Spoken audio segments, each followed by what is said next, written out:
Welcome to the Learning Pines YouTube. We hope this video helps. You're starting on the iPhone. Open Settings and turn on Personal Hotspot so the network broadcasts. Set a strong WPA2 password. This prevents random devices from joining and keeps speed stable. Make sure cellular data is enabled because the hotspot uses that link to the internet. Once done, note the network name and password exactly. Case matters. Now move to the Android device and keep Bluetooth and Wi-Fi available. This lets you choose the fastest connection method when you connect.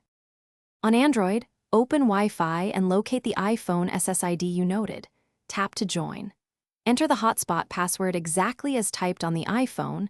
Mistyped characters are the most common failure.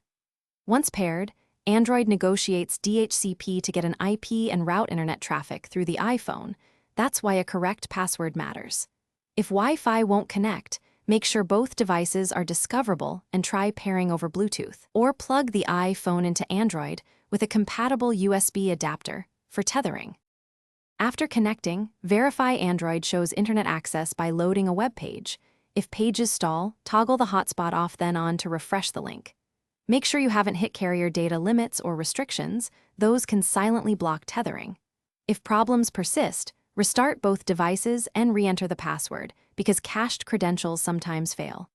One quick troubleshooting tip: if Wi-Fi keeps failing, use USB tethering for direct, more reliable connection.